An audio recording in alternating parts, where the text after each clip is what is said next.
आज का दिन जम्मू कश्मीर के एतबार से भी काफ़ी अहम है। बैक टू बैक हमने दौरों की, मुलाकातों की, गुफ्तो शनीद का सिलसिला या खबरों के हवाले से बात की, लेकिन अब से थोड़ी देर पहले जम्मू कश्मीर के वज़ीर आला श्रीनगर से दारुल हुकूमत दिल्ली के लिए इशफाक रवाना हो गए। जी हाँ, बिल्कुल बड़ी खबर आपको बताते हैं कि वज़ीर आला उमर अब्दुल्ला नई दिल्ली के लिए रवाना हो गए हैं और इब्तिदाई रिपोर्ट्स के मुताबिक वज़ीर आला का दौरा नई दिल्ली इंतहाई अहम माना जा रहा है। सियासी मुबस्सिरीन के मुताबिक दाखिला वजारत के आला अफसर और दाखिला वजीर के साथ उनकी मुलाकात होनी है और वज़ीर आला थोड़ी देर पहले श्रीनगर से नई दिल्ली के लिए रवाना हुए हैं। दाखिला वजीर अमित शाह के साथ बराह रास्त मुलाकात होनी है और इस मुलाकात का महव मरकज़ दो चीज़ें बताई जा रही है। इब्तिदाई तौर पर जो सरकार चलाने के लिए बिजनेस रूल चाहिए, एक तो उसमें दाखिला वजारत और दाखिला वजीर की मोहर लगवानी है और साथ साथ स्टेटहुड के मामले पर भी पेशरफ्त को आगे बढ़ाया जाए। इस ज़िम्मन में इस मुलाकात को अहम माना जा रहा है।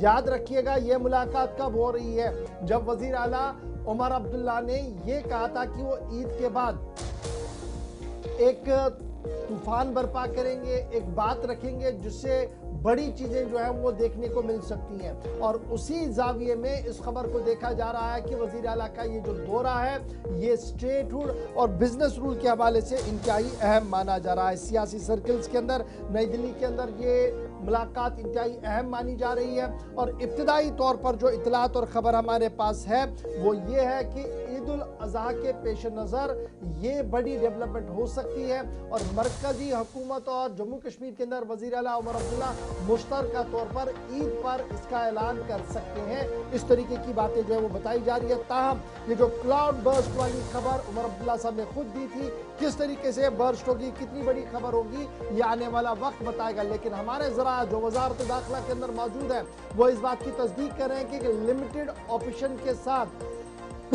जम्मू कश्मीर रियासत का दर्जा बहाल किया जा सकता है। लिमिटेड ऑप्शन के साथ ये रियासत का दर्जा बहाल किया जा सकता है और उस लिमिटेड ऑप्शन पर कितने मुतमईन उमर अब्दुल्ला नजर आएंगे, क्योंकि जब भी ये होगा तो दिल्ली से भारतीय जनता पार्टी की क़यादत और स्पेशली वज़ीर दाखिला साहब और जम्मू कश्मीर से उमर अब्दुल्ला साहब सामने होंगे। तो बॉडी लैंग्वेज से लेकर तमाम चीज़ें डिस्कस करेंगे आज की मीटिंग के बाद कि क्या कुछ अंदर खाने हुआ है। ताहम दो चीज़ें एजेंडे के अंदर हैं जो इब्तिदाई तौर पर कहा जा रहा है। थोड़ी देर पहले जब वो रवाना हुए गुलिस्तान न्यूज़ और दीगर दरा ब्लॉग के साथ, उन्होंने रवानगी से पहले चंद सवालों का जवाब दिया। जहां सियासी महाज पर उन्होंने ये कहा कि मीटिंग के लिए वो जा रहे हैं, वहीं पर अपने मकामी हरीफों के लिए भी पैगाम उन्होंने दिया कि किस तरीके की सूरत हाल वो पैदा कर रहे हैं, क्या कुछ सियासी सूरत हाल है और फिर मंशियात पर भी उनके मौक़िफ़ में कोई तब्दीली नहीं है। काश एक मुलाकात से हमें स्टेटहुड मिल जाता तो फिर हमें कब का मिल गया होता।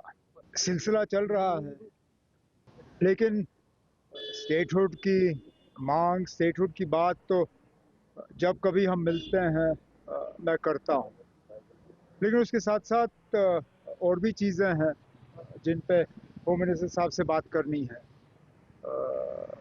हमारे बिजनेस रूल्स के मुतालिक एडवोकेट जनरल को लेके जो रिजर्वेशन का मामला लेफ्टिनेंट गवर्नर साहब ने दिल्ली रेफ़र किया, उसके हवाले से और कई सारे और इश्यूज़ हैं जिन पे बीच बीच में होम मिनिस्टर साहब से मिलना जो है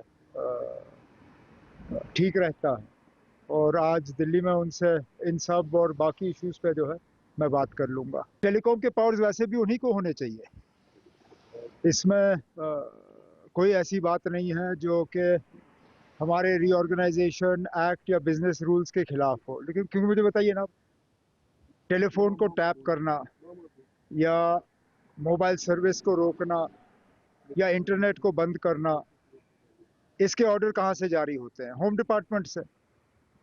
और home, law and order, security, ये तो एलजी साहब की जिम्मेदारी है।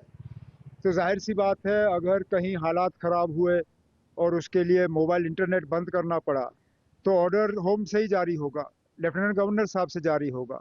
तो ये पावर्स उन्हें दिए गए और बेहतर है उन्हीं को मिले, क्योंकि बीच बीच में फिर अगर फ़ोन बंद करने के लिए उनको हमारे कंधे से बंदूक चलाने की ज़रूरत पड़ी तो खामखा हम बीच में फंस जाएंगे, जहां इसमें हमारा कोई रोल ही नहीं बनता। तो फिलहाल जब तक सिक्योरिटी और लॉ एंड ऑर्डर की जिम्मेदारी एलजी साहब के पास है, तब तक ये पावर्स भी उन्हीं के पास होने चाहिए। ये पावर्स इलेक्टेड गवर्नमेंट के पास ना ही हो तो बेहतर होगा। अब इसमें कंफ्यूजन की बात ही नहीं है ना, अब इसमें गलती मेरी है।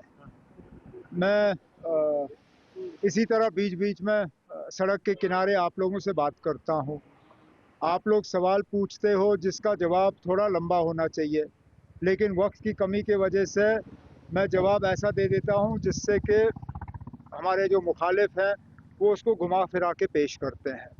पहली बात ये दुकान जो है ये उन लोगों के लिए है जिनका मजहब उन्हें शराब पीने की इजाज़त देती है। एक दूसरा, जम्मू कश्मीर में अभी तक किसी हुकूमत ने इन दुकानों पर पाबंदी नहीं लगाई। इसका मतलब ये नहीं है कि हम चाहते हैं कि और ज़्यादा ये इस्तेमाल हो, सिर्फ ये कि जिन लोगों को मज़हब का इन मतलब शराब इस्तेमाल या पीने की इजाज़त है वो करें। हमारा मज़हब हमें इजाज़त नहीं देती, ना हम चाहते हैं कि लोग इस तरफ जाएं।